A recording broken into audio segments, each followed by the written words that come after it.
اعوذ باللہ من الشیطان اللعین الرجیم بسم اللہ الرحمن الرحیم الحمد للہ وکفی وسلام علی عبادہ الذین اصطفی اللہم صل علی محمد وآل محمد۔ سورہ یونس، اس کا تعارف اور اس کے حیرت انگیز فضائل و برکات سے متعلق آج ہماری گفتگو ہوگی۔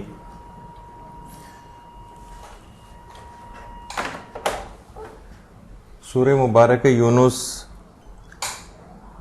قرآن مجید کا 11ویں پارے کا سورہ ہے اور ترتیب نزولی کے اعتبار سے اس کا 50واں یا 54واں نمبر ہے، یعنی نزولی اعتبار سے جب یہ نازل ہوا تھا تو یا تو 50واں یا 54واں نمبر ہے اس کا۔ البتہ جو موجودہ جمع آوری ہے اس کے اعتبار سے یہ قرآن مجید میں 10واں سورہ ہے، موجودہ جمع آوری کے اعتبار سے۔ ویسے تو سورہ یونس مکی سورہ ہے اور البتہ اس کی جو آیات 94 تا 96 یہ مدنی ہے، مکی سورہ ہے۔ جیسا کہ اس سے پہلے بھی ہم نے گزشتہ سوروں کے تعارف کے اندر یہ بات بتائی تھی کہ مکی یعنی اگر کوئی سورہ مکی ہے تو اس میں کچھ ضروری نہیں کہ تمام کی تمام آیات مکی ہوں، کچھ آیات مدنی بھی ہو سکتی ہیں، مدنی سوروں میں مکی آیات بھی ہو سکتی ہیں۔ تو اس کی جو آیات 94 تا 96 جو ہیں وہ مدنی ہیں، اگرچہ سورہ خود مکی ہے، اور اس میں کل آیات کی تعداد 109 ہے، اور اس سورہ میں 1844 کلمات ہیں اور 7593 الفاظ ہیں۔ یا پھر ان روایات کی روشنی میں بات عرض کر دی جائے جس میں یہ کہا گیا ہے کہ قرآن کے ہر حرف اور لفظ کے اوپر الگ الگ نیکیاں جو ہے ملتی ہیں، تو اس طرح کم سے کم اس سورے کی تلاوت سے 7593 تو صرف نیکیاں کم سے کم جو ہے وہ تو ضرور مومن کے نام اعمال میں جاتی ہیں۔ اچھا، اس کے متعلق یہ کہا جاتا ہے کہ وہ سورہ جو حروف مقطعات سے شروع ہوتے ہیں ان میں یہ سورہ چوتھے نمبر پر ہے۔ حروف مقطعات سے شروع ہونے والے سوروں میں یہ سورہ چوتھے نمبر پر ہے، اور یہ سورہ پیغمبر اکرم صلی اللہ علیہ وآلہ وسلم اللہم صل علی محمد وآل محمد کی مکی زندگی کے آخری 4 یا 5 سال میں نازل ہوا ہے۔ اگر ہم اس سورہ کی فضیلت دیکھیں تو فضیلت سورہ یونس کے اعتبار سے یہ سورہ، پہلی فضیلت اس کی یہ ہے کہ یہ جہالت سے حفاظت کرتا ہے۔ ہمارے چھٹے امام جعفر صادق علیہ الصلوۃ والسلام یہ بات ارشاد فرماتے ہیں کہ جو شخص ہر 2 یا 3 ماہ میں ایک بار، ہر 2 یا 3 ماہ میں ایک بار سورہ یونس کی تلاوت کرتا ہے تو اسے یہ خوف نہیں ہوگا کہ میں جاہل ہوں، بلکہ قیامت کے دن وہ مقربین میں سے ہوگا۔ تو اس لحاظ سے انسان کو اپنے پاس کیلنڈر میں مارک بھی کر لینا چاہیے کہ ہر 2 یا 3 مہینے میں ایک دفعہ سورہ یونس کی تلاوت کر لے، اور اس اعتبار سے کوئی بہت زیادہ طویل سورہ بھی نہیں ہے، اس کی تلاوت کرنے میں کوئی ایسی بڑی مشکل بھی حائل نہیں ہوگی۔ یعنی یہ سورہ جہالت سے حفاظت کرتا ہے، یعنی اگر کوئی شخص ہر 2 یا 3 مہینے میں ایک بار اس سورہ کی تلاوت کر لے تو اسے یہ خوف نہیں ہوگا کہ قیامت کے روز اسے جاہلوں میں شمار کیا جائے، بلکہ قیامت کے دن وہ مقربین بارگاہ الہی میں سے ہوگا۔ یعنی اچھا، یہ جو روایت ہے تفسیر نور الثقلین میں بھی ہے، تفسیر صافی میں بھی ہے، تفسیر مجموع البیان میں بھی ہے، تفسیر عیاشی میں بھی ہے، ثواب الاعمال میں شیخ صدوق نے بھی اس روایت کو نقل کیا ہے۔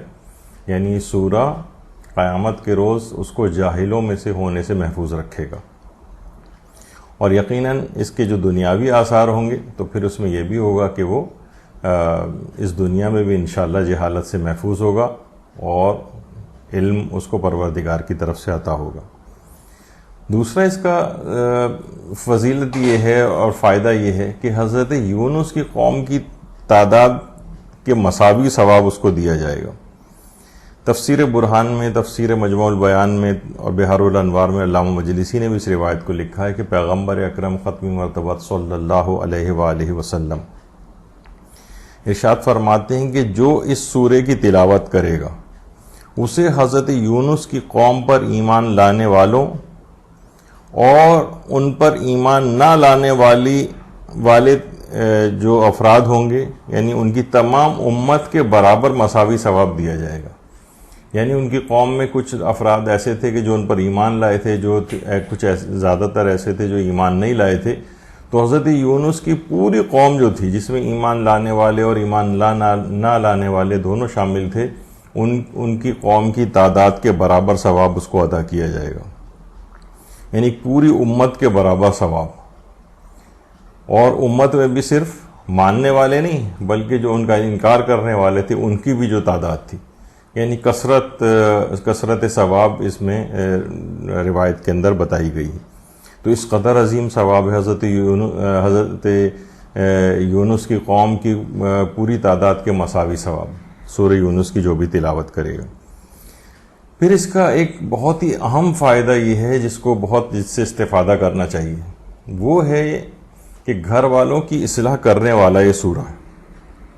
تفسیر برہان میں پیغمبر اکرم صلی اللہ علیہ وآلہ وسلم کی ایک روایت ہے، بیان کی گئی ہے، جو اس سورے کو لکھ کر اپنے گھر میں رکھے گا، یعنی سورہ یونس کو لکھ کر اگر گھر میں رکھے اور گھر میں موجود تمام افراد کا نام لے، تو اگر ان میں کوئی عیب ہوگا یا نقص ہوگا تو وہ ظاہر ہو جائے گا، یعنی پھر وہ اپنی اصلاح کر سکے گا۔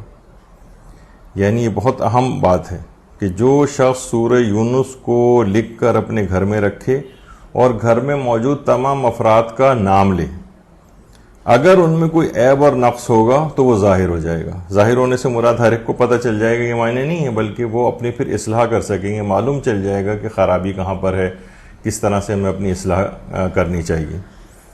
تو یہ بہت اہم اس لحاظ سے سورہ ہے، اور نہ صرف یہ کہ تلاوت کے اعتبار سے ثواب ہے بلکہ اس کو لکھ کر گھر میں رکھنے کا بھی ثواب ہے۔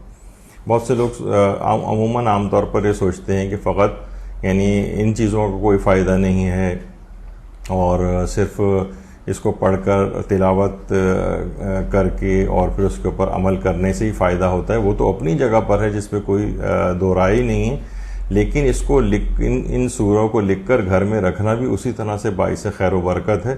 اور ان کو لکھ کر گھر میں رکھنے کے کیونکہ مختلف سورہ ایسے ہیں کہ جن کو لکھ کر رکھنے کے لیے الگ سے روایات بہت زیادہ آئیں، تو اس میں بھی ہے کہ انسان ان چیزوں سے بھی استفادہ کرے اور فائدہ اٹھائے اس سے۔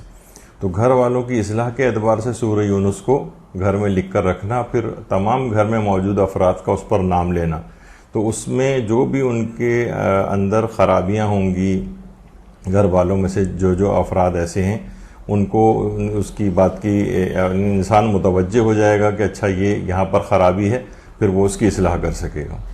تو یہ گھر والوں کی اصلاح کرنے کے اعتبار سے بھی بہت اہم سورہ ہے۔ اسی طرح سے روایات میں یہ بات بھی بیان کی گئی ہے، اور تفسیر برہان میں بھی ہے، تفسیر مجموع البیان میں بھی ہے کہ پیغمبر اکرم صلی اللہ علیہ وآلہ وسلم اللہم صلی علی محمد وآل محمد، ان کی روایت کے مطابق فرعون کی قوم کے ساتھ غرق ہونے والوں کی تعداد کے 10 گنا برابر ثواب اس شخص کو دیا جائے گا جو سورہ یونس کی تلاوت کرتا، یعنی فرعون کی قوم کے ساتھ غرق ہونے والوں کی تعداد کے 10 گنا برابر ثواب۔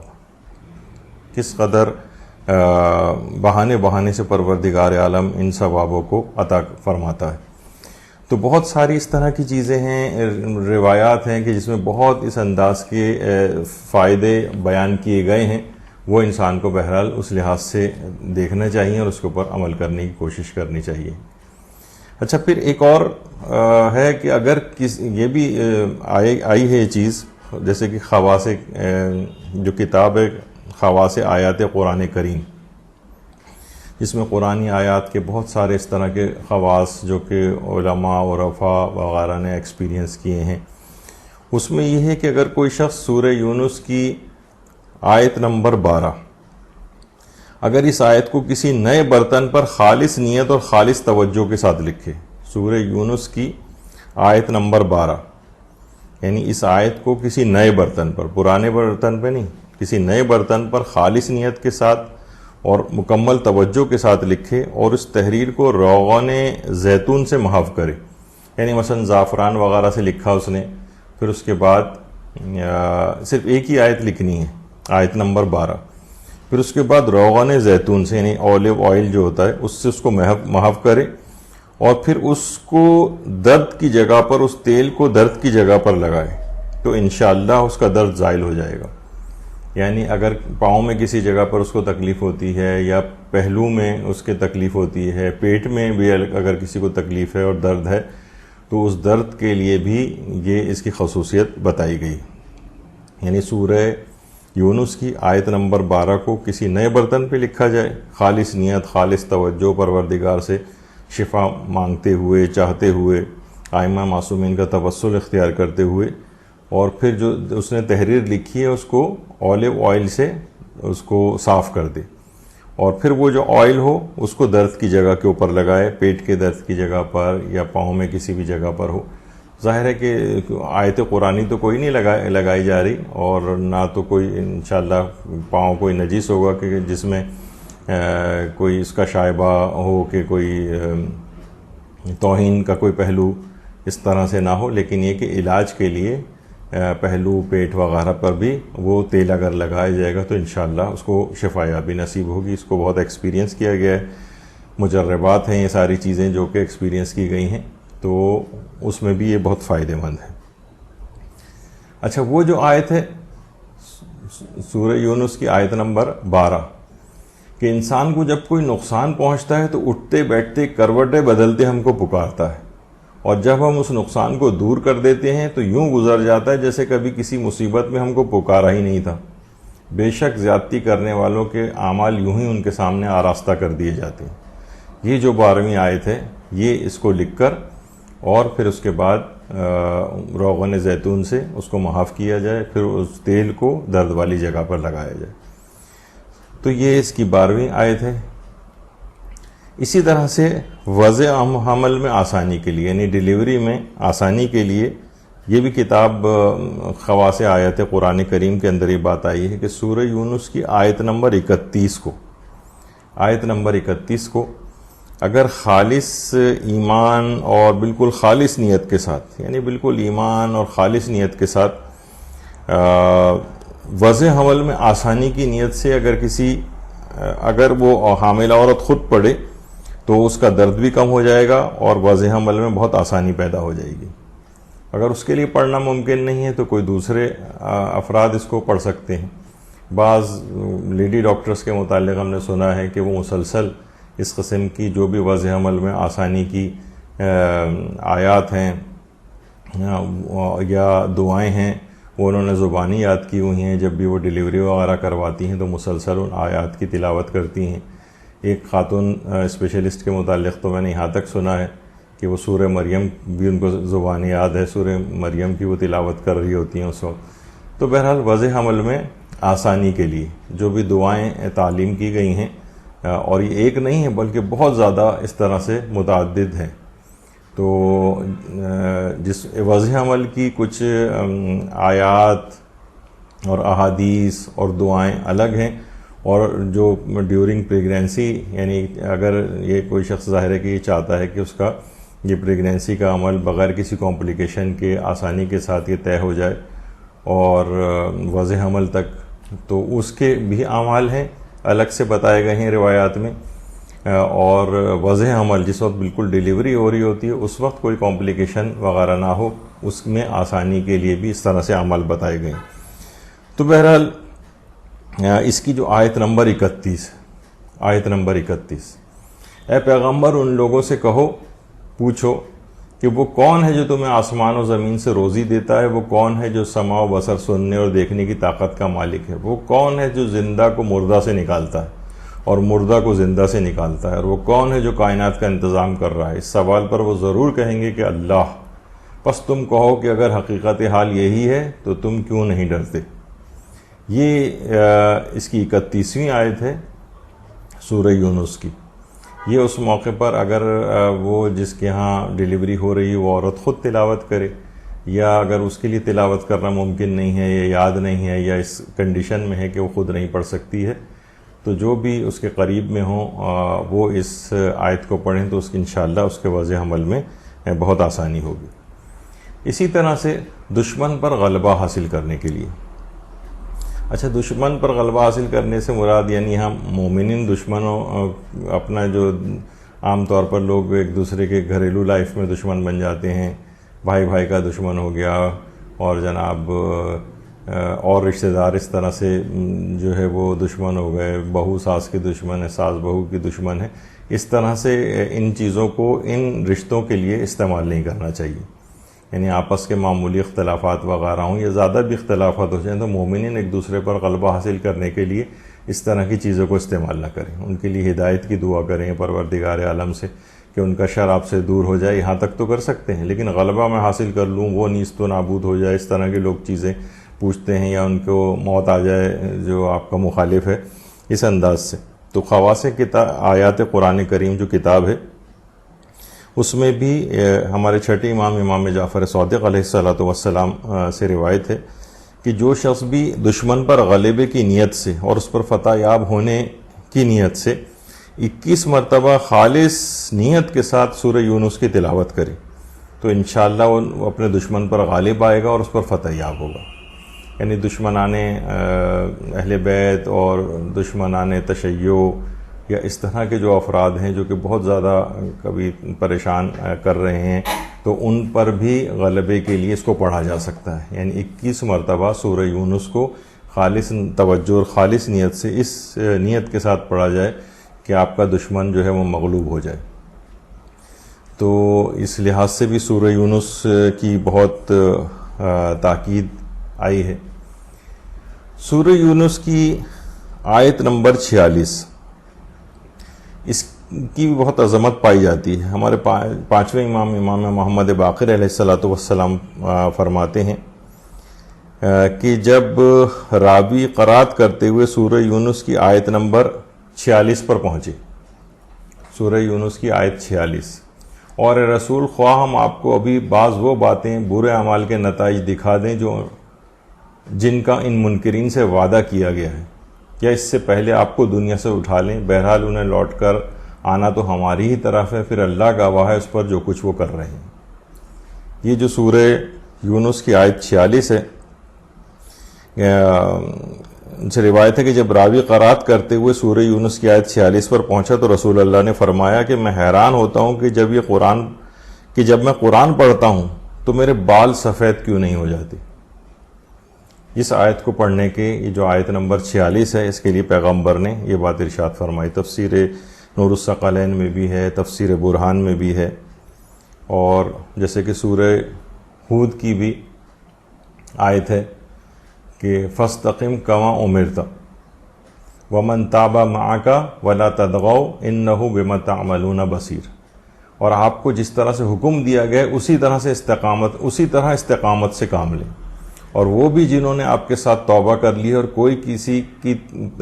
کوئی کسی طرح کی زیادتی نہ کرے کہ خدا سب کے اعمال کو خوب دیکھنے والا ہے۔ یعنی روایتوں میں یہ چیز آئی ہے کہ جب سورہ ہود کی آیت نازل ہوئی تھی تو اس آیت کے نازل ہونے کے بعد پیغمبر اکرم کے کچھ بالوں میں سفیدی نظر آئی تھی، تو پیغمبر نے سورہ یونس کی آیت نمبر 46 کے متعلق بھی یہ بات فرمائی کہ میں حیران ہوں کہ جب میں یہ قرآن کی آیت پڑھتا ہوں تو میرے بال سفید کیوں نہیں ہو جاتے۔ اور سورہ ہود کی 114ویں آیت جب نازل ہوئی تھی فاستقم کما امرت، اے رسول استقامت اختیار کریں جیسا کہ آپ کو حکم دیا گیا ہے۔ تو اتنی اہم چیز ہے کہ دین پر استقامت، اور یہ بہت مشکل کام بھی ہے۔ انسان پیغمبر اکرم سے تو خیر بعید ہے یہ بات، لیکن ہم لوگوں کی تعلیم کے اعتبار سے کہ یہ کام مشکل ضرور ہے دین پر استقامت کا، لیکن ایسا کوئی ناممکن نہیں ہے۔ رسول استقامت اختیار کرو جیسے کہ حکم دیا گیا ہے، یعنی دین پر استقامت کا حکم پروردگار کے عالم کی طرف سے دیا گیا ہے۔ یہ نہیں کہ بالکل ایک کمزور پودے کی طرح سے تیز ہوا چلی تو بالکل زمین پر جھک گئے اور حالات سازگار ہوئے تو دین پر واپس آ گئے، حالات نامساعد ہوئے تو حرام کاموں کی طرف چلے گئے۔ یعنی دین میں استقامت اختیار کرنی اور اس کا حکم دیا گیا۔ تو یہ اتنی اہم بات تھی کہ پیغمبر اکرم کے بالوں میں سفیدی نظر آنے لگی تھی. تو بہرحال یہ تو خیر سورہ ہود کی آیت تھی، لیکن اس سے پہلے سورہ یونس کی آیت نمبر 46 میں یہی بات آئی ہے. اچھا، اس کے علاوہ اس سورے کے اندر کچھ بہت مشہور آیات بھی اس لحاظ سے موجود ہیں کہ مشہور ترین آیات جو اس سورے کی ہیں ان میں ایک ہے آیت تحدی. اچھا، آیت تحدی اصلاً تحدی چیلنج کو کہتے ہیں، جو سورہ یونس کی آیت نمبر 38 ام یقولون افتراہ قل فأتوا بسورۃ مثلہ وادعوا من استطعتم من دون اللہ ان کنتم صادقین. کیا یہ لوگ یہ کہتے ہیں کہ اسے پیغمبر نے خود گڑھ لیا ہے؟ یعنی قرآن کے متعلق پروردگار عالم کہہ رہے کہ اس زمانے میں انہوں نے کہنا شروع کر دیا تھا کہ یہ تو پیغمبر نے خود بنائی ہوئی بات ہے، اللہ کی نہیں. تو کہہ دیجئے کہ تم اس کے جیسا ایک ہی سورہ لے آؤ اور خدا کے علاوہ جسے چاہو اپنی مدد کے لیے بلا لو اگر تم اپنے الزام میں سچے ہو. یہ آیت تحدی ہے. اس آیت کے اندر ایک چیلنج کیا گیا ہے، یعنی ایک ہی سورہ بنا کر لے آؤ. اچھا، پورے قرآن میں 5 آیات ایسی ہیں جہاں رسول اکرم نے مخالفین کو چیلنج کیا ہے. ان 5 میں سے ایک یہ آیت نمبر 38 بھی ہے سورہ یونس کی، کہ جو منکرین نبوت ان کو چیلنج دیا گیا کہ رسول اکرم کی مانند معجزات بنا کر لے آؤ. ویسے تو دیکھیے قرآن کی ہر آیت ہی ایک معجزہ ہے، اور قرآن کا ہر سورہ معجزہ ہے، اور قرآن پورا کا پورا معجزہ ہے. اور یہ چیلنج جو ہے قرآن کے معجزہ ہونے کی دلیل ہے. یعنی تمام جن و انس مل کر بھی قرآن کی مثل نہیں لا سکتے. سورہ اسراء کی آیات ہیں.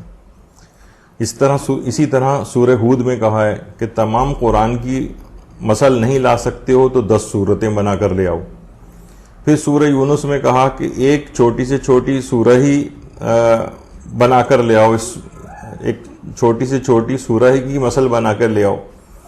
اچھا، یہ تمام اعلانات جو تھے یہ مکے میں ہوئے تھے، اور ہجرت مدینہ کے بعد پھر مدینہ پہنچ کر سورہ بقرہ کی آیات میں اس چیلنج کو دوبارہ دہرایا بھی گیا کہ ایک ہی سورہ بنا کر لے آؤ. اور آج 1450 سال کے قریب تقریباً ہو چکے ہیں، اور یہ قرآن کی حقانیت کی دلیل ہے کہ کوئی شخص بھی آج تک اس کا کوئی مثل اور جواب نہیں لا سکا، اور قرآن کا یہ چیلنج جو ہے آج تک موجود ہے. کوئی آج تک اس کو ممکن ہی نہیں ہے کہ قرآن کا کوئی جواب لا سکے. فَإِلَّمْ تَفْعَلُوا وَلَن تَفْعَلُوا، اگر تم اس کی مثل نہیں لائے اور نہ لا سکتے ہو، یعنی قرآن نے واضح طور پر کہا ہے کہ جس سے قرآن کا معجزہ ہونا بالکل واضح ہو جاتا ہے. اچھا، بعض افراد نے کچھ چھوٹی چھوٹی سورہ بنانے کی کوشش بھی کی ہے. کسی نے سورہ کوثر بنانے کی کوشش کی. آیت اللہ خوئی نے البیان فی تفسیر القرآن ان کی جو تفسیر قرآن لکھ رہے تھے، آیت اللہ خوئی نے مقدمہ تفسیر قرآن لکھا تھا، سورہ الحمد وغیرہ کی تفسیر لکھی تھی. اسی زمانے میں تفسیر المیزان آ گئی آیت اللہ محمد حسین طباطبائی کی، جس کو دیکھنے کے بعد کہا جاتا ہے کہ آیت اللہ خوئی نے تفسیر کا کام روک دیا تھا اور ایک اطمینان کا اظہار کیا تھا کہ جیسی تفسیر میں لکھنا چاہتا تھا وہ پہلے سے یعنی لکھ دی گئی ہے. تو اس پہ پھر مزید کام نہیں کیا انہوں نے. لیکن البیان فی تفسیر القرآن کے نام سے جو ان کا مقدمہ تفسیر ہے وہ اردو ترجمہ بھی ہو چکا ہے، اور تفسیر سورہ الحمد کو تو الگ سے اردو زبان میں شائع بھی کیا گیا ہے. تو اس میں آیت اللہ خوئی نے البیان فی تفسیر القرآن کے نام سے جو مقدمہ تفسیر آیا ہے، اس کے اندر بھی ان تمام جعلی طور پر افراد نے جو کوشش کی ہے سورہ بنانے کی، تو ان کے وہ جو سورہ انہوں نے صرف 4 5 6 آیتوں کے بھی جو سورے بنائے ہیں، اس کے اندر اتنی غلطیوں کی نشاندہی کی ہے. یعنی وہ واقعتاً یہ ہے کہ جن لوگوں نے اس کی پوری ٹرائی کی ہے ان کو اس دنیا کے اندر انتہائی شرمندگی کا سامنا کرنا پڑا. یعنی صرف یہ نہیں کوئی بھی ٹیڑھی میڑھی کسی بھی طرح کی کوئی چیز بنا کر جو ہے وہ پیش کر دے اور کہہ دے کہ یہ دیکھیے ہم نے اس جیسا ایک سورہ جو ہے بنا دیا ہے. نہیں، وہ اس آیت اللہ خوئی نے تمام اس کے اغلاط بتائی ہیں. اس کے اندر وہ ایک تفصیلی موضوع ہے جو البیان فی تفسیر القرآن کے نام سے جو آپریشن آیت اللہ خوئی نے ان سورہ کا کیا ہے جو جعلی طور پر بنائے گئے ہیں قرآن کے مقابلے میں. تو بہرحال اس کے اندر ان تمام غلطیوں کی نشاندہی کی ہے.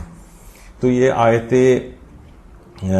تحدی جو ہے وہ کہلاتی ہے, جو اس کی مشہور ترین آیت ہے سورہ یونس کی آیت نمبر 38 کہ اگر تم اس قرآن کی مثل نہیں بنا سکتے ہو تو کم سے کم ایک سورہ ہی بنا کر لے آؤ.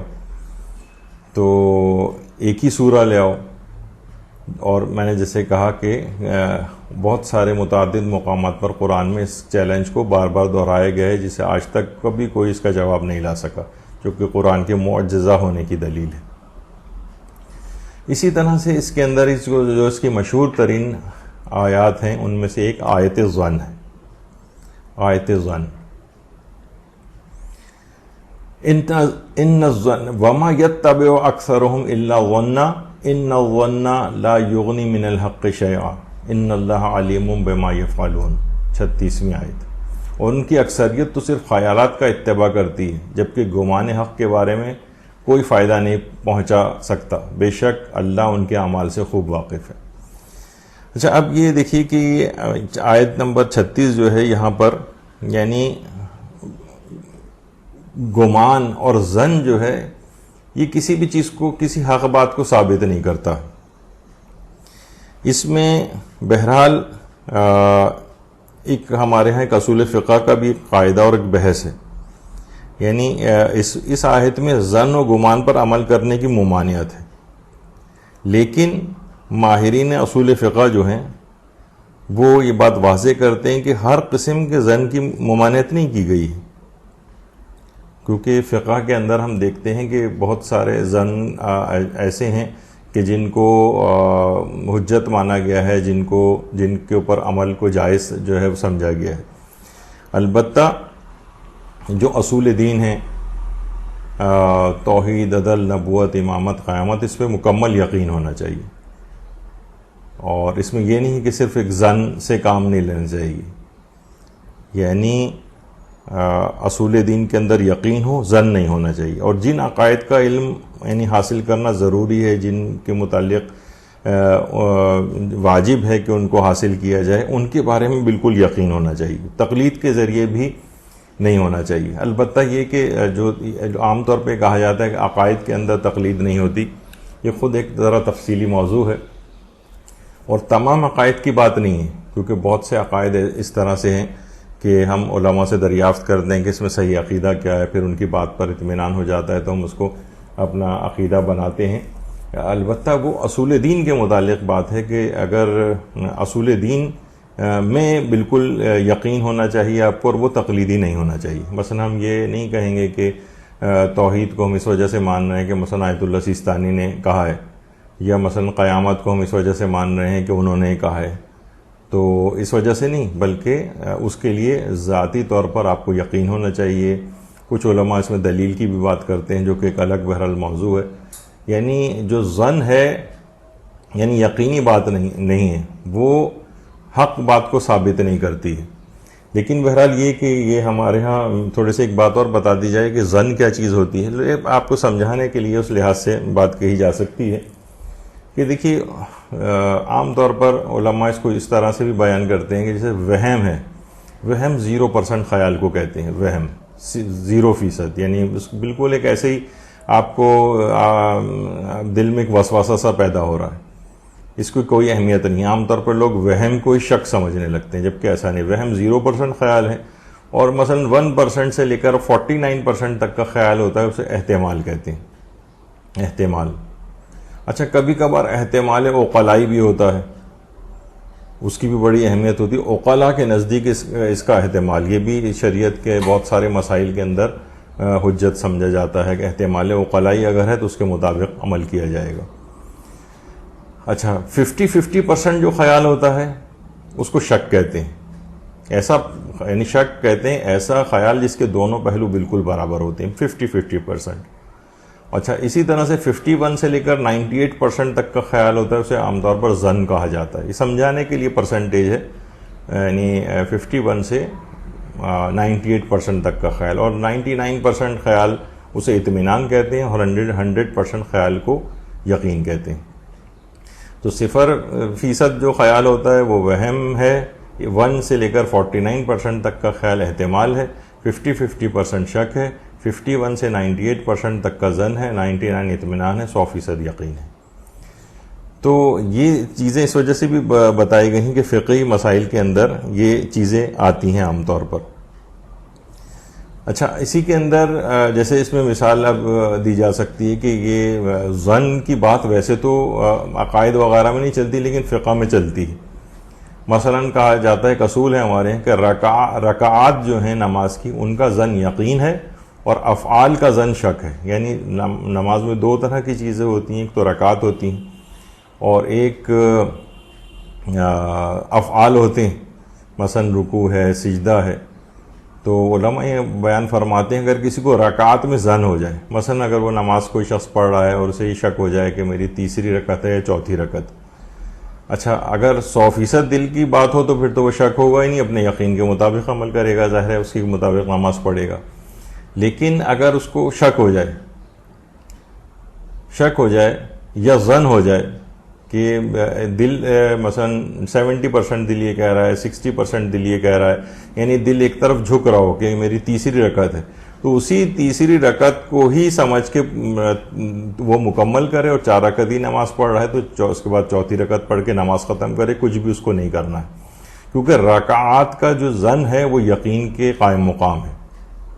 رکعات کا ظن یقین ہے، یعنی یہ فقہ کا اصول فقہ کا ایک قاعدہ ہے ہماری فقہ کا کہ رکعات کا جو ظن ہوتا ہے وہ یقین ہے، یعنی اس میں اگرچہ 100% بات نہیں، اس کے مطابق عمل کرنا چاہیے، لیکن اس کے ظن کو بھی یقین سمجھا گیا ہے۔ یعنی آپ یہی سمجھیں کہ یعنی دل جس طرف بھی آپ کا جھک رہا ہے، آپ اسی جھکے ہوئے دل کی طرف، یعنی دیکھیے 50% ہوتا ہے تو شک ہوتا ہے، لیکن اگر ہم غور و فکر کریں، تھوڑا سا دل میں سوچیں کہ مثلا میری تیسری رکعت ہے، چوتھی رکعت، گھڑی بھی ہمارے سامنے ہے، مثلا یہ ہاتھ میں ہے، ہم نے دیکھا کہ ہم 1 رکعت عام طور پر 1 منٹ میں پڑھ لیتے ہیں، تو ابھی تو 3 منٹ ہوئے ہیں، تو دل خود بخود جھک گیا کہ یہ تیسری رکعت ہی ہوگی، یا مثلا دل جھک گیا کہ میری چوتھی رکعت ہے، بس چوتھی رکعت سمجھ کے اسے نماز کو ختم کریں اور اسی کو یقین سمجھیں، اور اس کے بعد کچھ بھی آپ کو نہیں کرنا ہے۔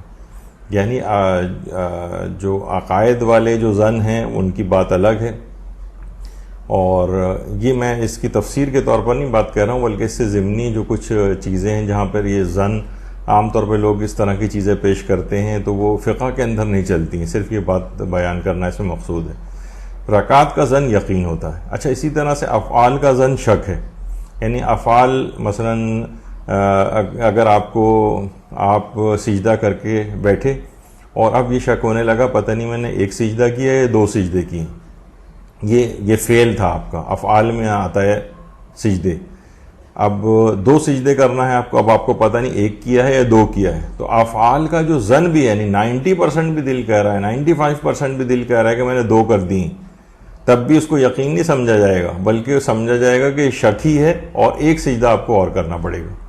یعنی آپ کو تو پتہ نہیں ہے بہرحال کہ آپ کا پہلا سجدہ تھا یا دوسرا سجدہ تھا، اب جو بھی آپ نے سجدہ کیا سمجھیں گے کہ 1 ہی کیا ہے میں نے اور 1 سجدہ اور کریں گے، جبکہ رکعات کے اندر الٹا معاملہ تھا، وہاں پر دل ایک طرف جھک رہا تھا تو ہم نے جھکی ہوئی بات کو ہی یقین سمجھ لیا تھا، اور یہاں جھکا ہوا افعال کے اندر جہاں دل جھک رہا ہے اور یقینی بات نہیں ہے، وہاں پر اس عمل کو دوبارہ کرنا پڑے گا۔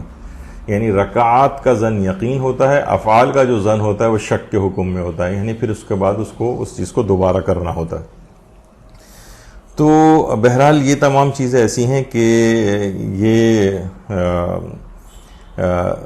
عام طور پر نمازوں کے اندر بھی چیز پیش آتی ہے۔ اسی طریقے سے قرآن کے متعلق جیسے کہا جاتا ہے کہ قرآن قطعی الصدور و ظنی الدلالہ ہے، یعنی قرآن جو ہے یعنی قطعی طور پر ایک لفظ اس کا وہی ہے جو پروردگار عالم نے نازل کیا ہے، یعنی ہم ایک چیز کے متعلق سے ایک آیت ایک حرف کے متعلق کہہ سکتے ہیں کہ یہی اعتقاد رکھنا ہے کہ یہ پروردگار عالم کی طرف سے ہے۔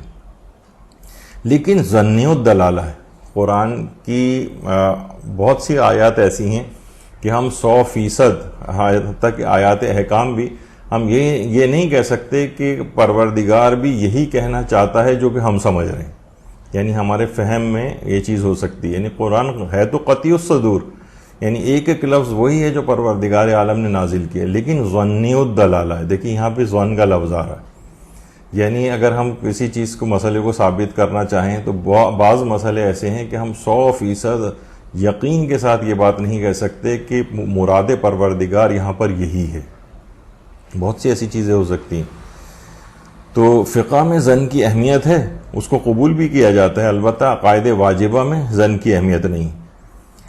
اچھا، اسی طرح سے ایک چیز ہوتی ہے ظن قوی، یعنی سمجھے وہی 97-98% تک کا خیال جو ہوتا ہے. اچھا دیکھیے، کسی چیز کے متعلق مثلا اگر آپ کو ظن بھی ہے، ایک ہوتا ہے شک، بلکہ ظن بھی اگر ہے، مثلا کوئی چیز سامنے ہے، 90% دل ہمارا کہہ رہا ہے کہ چیز نجس ہے، لیکن 100% ہمیں کنفرم نہیں ہے. مثلا ہم کہیں جا رہے ہیں چلتے ہوئے اور روڈ پہ پانی پڑا ہوا ہے، کچھ اس میں بو سی بھی محسوس ہو رہی ہے اور چھینٹیں اڑ کے ہمارے کپڑوں پر آ گئی، 90-95% دل کہہ رہا ہے، یہ ظن ہو رہا ہے ہم کو، ظن قوی بھی ہو رہا ہے.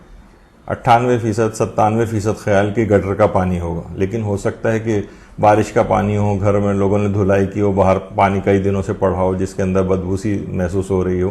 یعنی ہم یقین سے یہ بات نہیں کہہ سکتے. ظن البتہ ہو رہا ہے، ظن قوی بھی ہو رہا ہے، تب بھی اس کو اہمیت نہیں دیں گے اور یہی سمجھیں گے وہ چیز پاک ہے.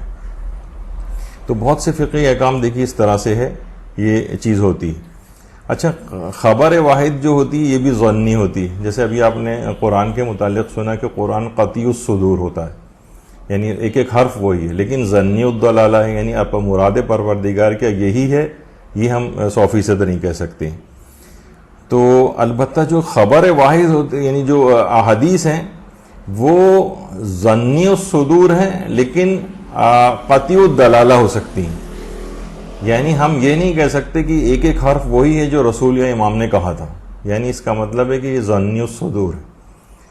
یا مثلا ہم یہ بھی نہیں، کیونکہ یہ اس میں راوی کا اپنا کلام ہوتا ہے، راوی غیر معصوم ہوتا ہے، اس سے غلطی بھی ہو سکتی ہے، ہو سکتا ہے الفاظ یہ نہ ہو، راوی کے اپنے الفاظ مکس ہو گئے ہوں. بہت سی روایات ایسی ہیں البتہ جن کو حدیث متواترہ کہا جاتا ہے. حدیث متواتر، من کنت مولا فعلی مولا، من کنت مولا فہذا علی مولا، یہ حدیث متواتر لفظی کہلاتی ہیں. یعنی اتنی کثرت کے ساتھ لوگوں نے ان الفاظ کو نقل کیا ہے کہ ان کا اتنے سارے لوگوں کا ایک جھوٹ پر جمع ہونا ناممکن ہے. تو لیکن ویسے دیکھا جائے تو وہ ظنی الصدور ہے، ظنی الصدور ہے، ظنی الصدور ہے، لیکن قطعی الدلالہ، یعنی ہم امامت کی دلائل کے طور پر اس کو جو ہے وہ پیش کرتے ہیں. اچھا، جو ظن غالب ہے بہرحال اس کو ملحق و یقین کا جو ہے درجہ دیا جاتا ہے. تو بہرحال کافی اس کے اندر اصول فقہ وغیرہ کی بحثیں آ جاتی ہیں، راوی کے اپنے الفاظ وغیرہ بھی اس کے اندر شامل ہو جاتے ہیں. اچھا، بعض اوقات دیکھیے یہ بھی ہوتا ہے کیونکہ ظاہر قرآن کی باتیں آ رہی ہیں تو بہت سے مباحث کی طرف سے فقط اشارہ کر رہے ہیں، کوئی اس کا حل تو نہیں کر رہے ہیں اس کو. وہ یہ ہے کہ قرآن میں حدیث متواتر یا حدیث صحیح کے ذریعے قرآن کی آیت کے دائرے کو محدود بھی کیا جا سکتا ہے. اس پہ بھی علماء کے کافی بحثیں ہیں. مثلا یوصیکم اللہ فی اولادکم، یعنی خدا تم کو وصیت کرتا ہے کہ اپنی اولاد کو میراث دو، یعنی جس کا مطلب ہے ساری اولاد کو میراث دینی ہے. یہ قرآن کی آیت آ گئی، لوگ آیت کو پیش کرتے ہیں. لیکن مثلا حدیث آ گئی لا یرث الکافر بالمؤمن، یعنی کافر بیٹے کو میراث نہیں ملے گی. اچھا، ادھر قرآن کہہ رہا ہے کہ سب کو میراث ملے گی، حدیث کہہ رہی ہے کہ بیٹا اگر کافر ہو جائے تو کافر جو ہے وہ مسلمان کی میراث نہیں پاتا ہے. اس کا مطلب اس حدیث نے آگے جا کر قرآن کی آیت کے دائرے کو، آیت کو کینسل نہیں کیا ہے معاذ اللہ، قرآن کی آیت کے دائرے کو محدود کر دیا کہ سب کو میراث ملے گی لیکن اس کافر بیٹے کو میراث نہیں ملے گی. یا مثلا قاتل بیٹے کو میراث نہیں ملے گی. قرآن کہہ رہا ہے کہ اپنی اولاد کو میراث دو، اور حدیث میں آیا کہ قاتل بیٹے کو میراث نہیں ملے گی. یعنی بیٹے نے اگر باپ کو قتل کر دیا ہے، یعنی کوئی اور قتل نہیں، یعنی بیٹے نے اگر اپنے باپ کو قتل کر دیا ہے اور وہ آ کر کہے کہ بھائی میں اب میراث میں مجھے باپ کی میراث ملنی چاہیے، تو نہیں، حدیث کے اندر یہ آ گیا کہ قاتل کو میراث نہیں ملتی، یعنی وہ بیٹا کہ جس نے اپنے باپ کو قتل کیا. تو یہاں پر بہرحال ایک بحث ہے کہ جو حدیث ظنی الصدور ہے اور قرآن جو ہے وہ قطعی الصدور ہے، تو ایک ظنی الصدور قطعی الصدور میں تخصیص کیسے کر سکتی ہے؟ خیر یہ بڑے علماء کی بحثیں ہیں. بہرحال ان کے نتیجے کچھ یہ ہیں کہ حدیث متواتر اور حدیث صحیح جو ہے وہ قرآن کی آیت میں یعنی اس کے دائرے کو محدود کر سکتی ہے، کیونکہ قرآن بھی ظنی الدلالہ ہے، خبر واحد بھی ظنی الدلالہ ہے. تو بہرحال اس میں پھر علماء کی بحثیں وغیرہ ہیں. تو آپ نے دیکھا کہ بہرحال یہ ایک صرف ظن کی ایک بحث ہے، اور اس میں پورے علماء نے اصول فقہ کے کتنے قواعد اس کے اندر اس میں بحث ہوتی ہے. اس لحاظ سے وہ افراد جو کہ صرف قرآن کے ظواہر کو صرف ظاہری آیت کا ترجمہ دیکھ کے مسائل کو خود سے ہی اخذ کر رہے ہوتے ہیں، تو ان کے لیے کتنی ایک آگ سے کھیلنے والی بات ہے کہ اس میں کتنی پیچیدگیاں بھی ہیں، اس میں دوسری روایات اور احادیث میں قوانین اصول قواعد پائے جاتے ہیں. تو لہٰذا ایک اجتہادی معاملات ہیں اس کے اندر، جس میں قرآن کو بھی لیا جاتا ہے. لوگ قرآن بس براہ راست پڑھ کے خود سے جو مسائل اخذ کرتے ہیں، یہ بالکل غیر صحت مندانہ قسم کا ایک رویہ ہے جس کی مذمت کی جانی چاہیے. عام لوگوں کے بس کی بات نہیں ہے کہ وہ احکام کو اس طرح سے قرآن سے نکالیں. اس میں بہت پیچیدگیاں ہیں، ایک لفظ کے اوپر بحث ہوتی ہے، اس سے ٹکرانے والی بہت ساری چیزیں دیکھی جاتی ہیں، احادیث دیکھی جاتی ہیں. پھر دیکھا جاتا ہے یہ چیز قرآن سے ٹکرا بھی رہی ہے نہیں ٹکرا رہی ہے. بعض اوقات ہم سمجھ رہے ہوتے ہیں کہ ٹکرا رہی ہے، لیکن وہ ٹکراؤ نہیں ہوتا.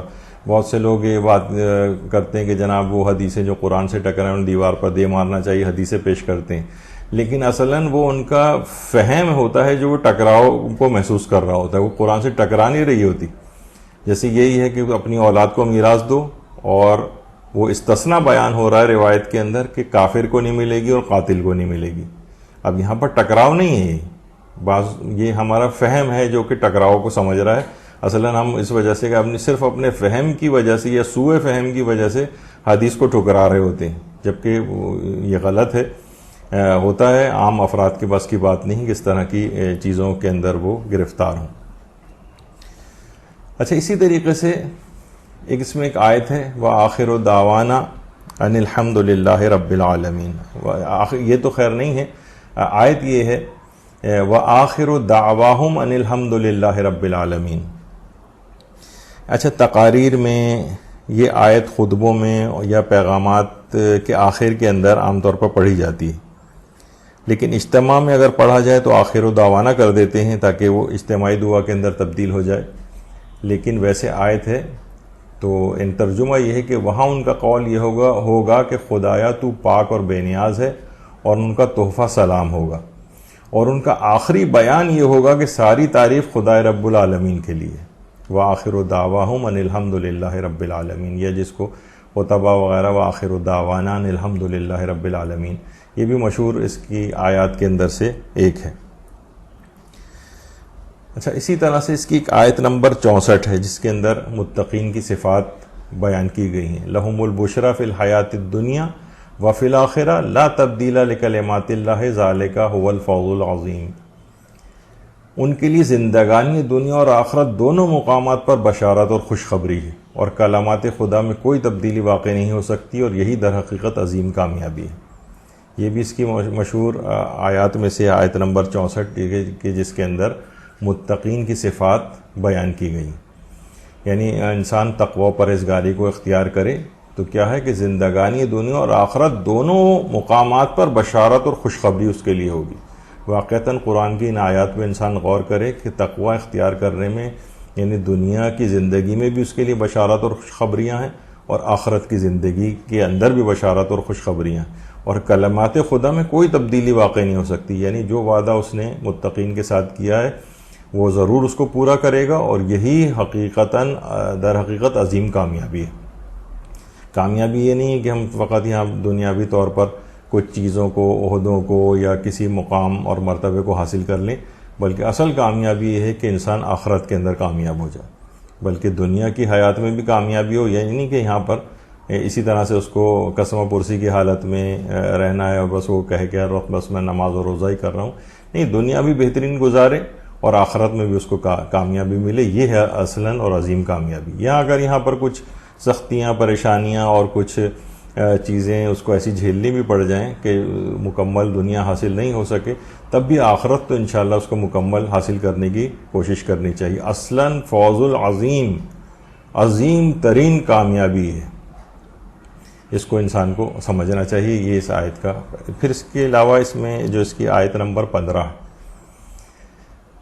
کہ اور جب ان کے سامنے ہماری آیات کی تلاوت کی جاتی ہے تو جن لوگوں کو ہماری ملاقات کی امید نہیں ہے وہ کہتے ہیں کہ اس کے علاوہ کوئی دوسرا قرآن لائیے یا اس کو بدل دیجئے. تو آپ کہہ دیجئے کہ مجھے اپنی طرف سے بدلنے کا کوئی اختیار نہیں ہے. میں تو صرف اس امر کی اتباع کرتا ہوں جس کی میری طرف وحی کی جاتی ہے. میں اپنے پروردگار کی نافرمانی کروں تو مجھے ایک بڑے عظیم دن کے عذاب کا خوف ہے. یعنی اس طرح کی جو یہ آیات ہیں اس کے اندر پیغمبر اسلام کو بعض افراد تھے کہ جو اس طرح سے کہا کرتے تھے کہ قرآن کے اندر جو ہے وہ یعنی جب پیغمبر اسلام اکرم قرآن کی تلاوت فرماتے تھے تو لوگ اسے قبول نہیں کرتے تھے اور کہتے تھے کوئی اور قرآن لے آؤ یا اس قرآن کو تبدیل کرو. پیغمبر اکرم فرماتے تھے کہ یہ بات میرے اختیار میں نہیں ہے. اگر میں اپنے پروردگار کی نافرمانی کروں گا تو میں تو عذاب میں مبتلا ہو جاؤں گا. کہا روایات میں بات ملتی ہے کہ آیت اس وقت نازل ہوئی کہ جب عبداللہ ابن ابی جو مشہور منافق تھا اور ولید ابن مغیرہ اور عمر ابن عبداللہ وغیرہ انہوں نے پیغمبر اکرم سے کہا تھا کہ ہمارے لیے ایسا قرآن لے کر آئیں جو ہمیں لات و منات و حبل کی پرستش سے منع نہ کرے. یعنی تبدیلی کر دیں قرآن کے اندر. یہ تو قرآن منع کر رہا ہوتا ہے نا. پیغمبر اکرم نے کہا مجھے تو اپنی طرف سے بدلنے کا کوئی اختیار ہی نہیں. میں تو فقط اس امر کی اتباع کرتا ہوں جس کی میری طرف وحی کی جاتی ہے. میں اپنے پروردگار کی اگر نافرمانی کروں گا اس قرآن کو بدلوں گا تو مجھے ایک بڑے عظیم دن کے عذاب کا خوف ہے. خود بدلتے نہیں قرآن کو بدل دیتے ہیں. وہ ہیں کتنے فقیہان حرم بے توفیق جو علامہ اقبال نے کہا ہے. یعنی انسان بعض اوقات قرآن کو بدلنے کی کوشش کرتا ہے. وہ چاہتا ہے کہ جو میرا عقائد اور نظریات ہیں وہ قرآن ان کی تائید کرے. یعنی خود قرآن کی بات کی تائید نہیں کر رہا ہوتا بلکہ جتنے بھی دیکھیں کہ باطل فرقے بھی ہیں وہ اپنے عقائد کے استناد کے لیے قرآن کی آیات ہی کو پیش کرتے ہیں توڑ مڑوڑ کر. تو بہرحال یہاں پر یہ بھی مشہور اس کی آیات میں سے ایک آیت ہے. اچھا اسی طرح سے اس میں مختلف تاریخی واقعات بھی بیان کیے گئے ہیں. مثلا داستان حضرت نوح بیان کی گئی ہے. طوفان نوح کا پورا واقعہ اس کے اندر آیا ہے آیت 71 اور 72 میں تاریخی واقعات میں. اسی طرح سے مثلا داستان موسیٰ وہ آیات جو اس کی 75 سے لے کر 92 تک ہیں اس میں فرعون اور ساحروں کے ساتھ جو مقابلہ ہے حضرت موسیٰ کے واقعات میں وہ اس کے اندر آئے ہیں اسی سورہ میں جو کہ اس میں پڑھے جا سکتے ہیں. اس کے علاوہ داستان حضرت یونس ہے. پھر وہ حضرت یونس کی قوم پر سے عذاب کا برطرف ہونا ہے آیت نمبر 98 میں وہ تاریخی واقعات بھی ہیں. تو بہرحال بہت سے تاریخی واقعات ہیں جیسے یہی داستان حضرت نوح و طوفان, داستان موسیٰ اور ساحروں سے مقابلہ, اور اسی طرح سے داستان حضرت یونس علیہ السلام.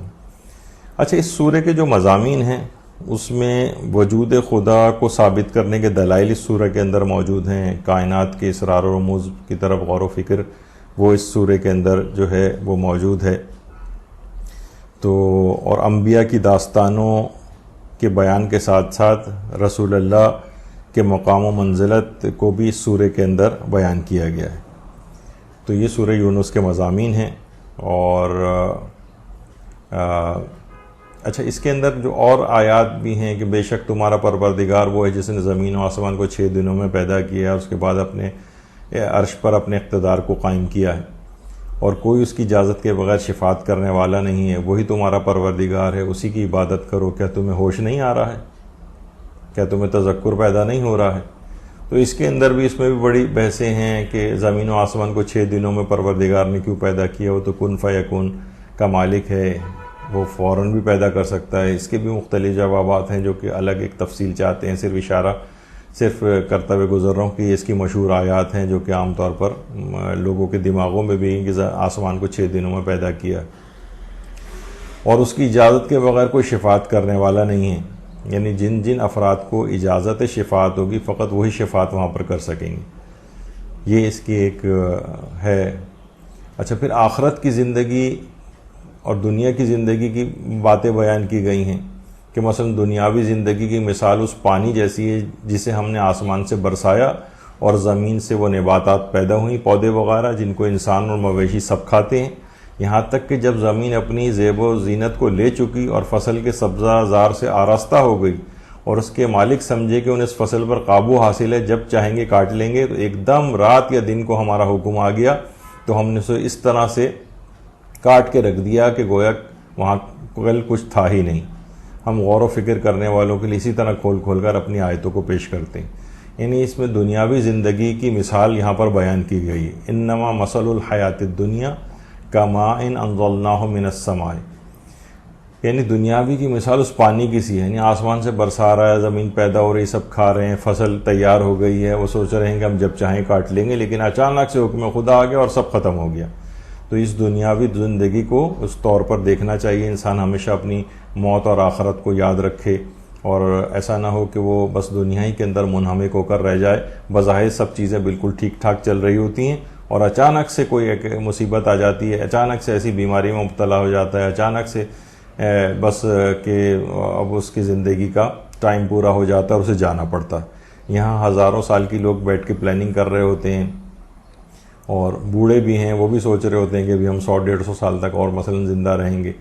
تو یہاں ہر وقت انسان اپنے تیاری موت کی مکمل رکھے اور دنیاوی زندگی کی اس مثال کو یاد رکھے جو پروردگار عالم نے سورہ یونس کی آیت نمبر جو ہے وہ 44 کے اندر پیش کی ہے۔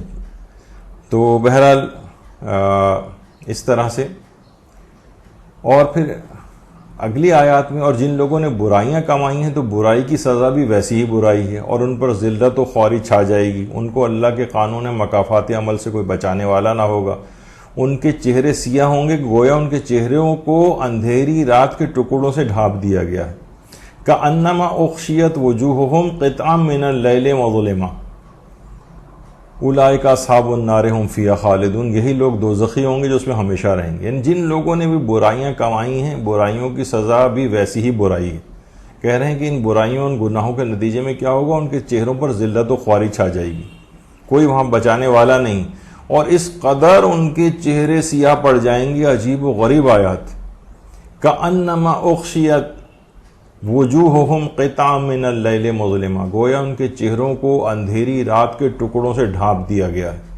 قرآن نے کس قدر گناہ گاروں کے لیے یہ جو ہے مثالیں بیان کی ہیں۔ واقعتاً جب ان کو ترجمے کے ساتھ انسان پڑھے تو صرف یہ نہیں کہ فقط پڑھتا ہوا چلا جائے اور اس کو پتہ ہی نہ چلے کہ پروردگار عالم ہم سے کیا کہہ رہے ہیں، ان کے ترجموں کو بھی دیکھنا چاہیے کہ کس قدر گناہ گاروں کے لیے جو ذلت اور خواری قیامت کے روز چھائی ہوگی، اس کو پروردگار عالم نے کس انداز سے بیان کیا۔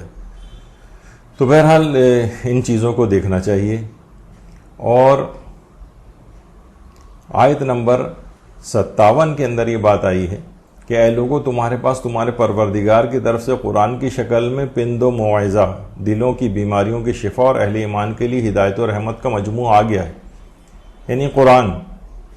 اب یعنی اس کے مطابق عمل کرنا ہے۔ یہ قرآن کی شکل میں واعظ و نصیحت کی چیزیں بھی اس کے اندر ہیں۔ وَشِفَاءٌ لِمَا فِي الصُّدُورِ، دلوں کی بیماریوں کی شفا بھی اسی کے اندر ہے، جسمانی بیماریوں کی شفا بھی اسی میں ہے، دلوں کی بیماریوں کی شفا بھی اسی میں۔ تو اس قرآن کی زیادہ سے زیادہ تلاوت، خاص طور پر ماہ رمضان المبارک بھی قریب ہے، اس کے اندر زیادہ سے زیادہ تلاوت کرنی چاہیے۔ اس کے اندر جو واعظ و نصیحت کی باتیں انسان کو سنے، حاصل کرے، اور اس طرح سے اپنے جسمانی اور روحانی بیماریوں کی شفا بھی اسی قرآن کے اندر تلاش کرے۔ انشاءاللہ جب اس کے اوپر عمل پیرا ہوگا تو دلوں کا زنگ بھی اس کا دور ہوگا اور ہدایت اور رحمت مومنین کی شامل حال ہوگی۔ تو یہ اس کے کچھ پیغامات ہیں اس انداز سے، اور اس کا تعارف بھی آپ نے سنا، کچھ فضائل اور برکات بھی آپ نے اس کے سنے۔ تفصیل کے جو شائقین ہیں وہ بہرحال تفسیر نمونہ یا دیگر جو تفاسیر ہیں ہر آیت کے اعتبار سے وہ اس کے اندر مطالعہ کر سکتے ہیں، کیونکہ اس میں ایک سرسری سے ایک جائزہ ہم لیتے ہیں۔ تو یہ آپ کے سامنے اس کے اندر کون کون سی آیات، مشہور آیات کون سی ہیں، آیات کی فضیلت جو ہے وہ کیا ہے، خود اس سورے کی اپنی فضیلت کیا ہے، اس کی بہت سی انڈیویجول آیتوں کے اندر کون کون سے فقہی اور اصول فقہ کے قوانین وغیرہ ہیں، یہ سب چیزوں کا ایک ہلکا سا ایک اشارہ کرتے ہوئے ہم گزرے ہیں۔ البتہ اس کے اندر پیغام یہی ہے کہ انشاءاللہ کہ سب لوگ اس سورہ یونس کو الگ سے بھی تلاوت کریں گے اور اس کے اندر مفاہیم کے غور کے لیے مفصل تفاسیر ہیں ان کا مطالعہ بھی جاری رکھیں گے۔ انشاءاللہ اگلی نشست میں سورہ یونس کے بعد والا جو سورہ ہے اس پر ہماری گفتگو ہوگی۔ وصلی اللہ علی محمد وآلہ الطیبین الطاہرین۔ اللہم صل علی محمد وآل محمد وعجل فرجہم۔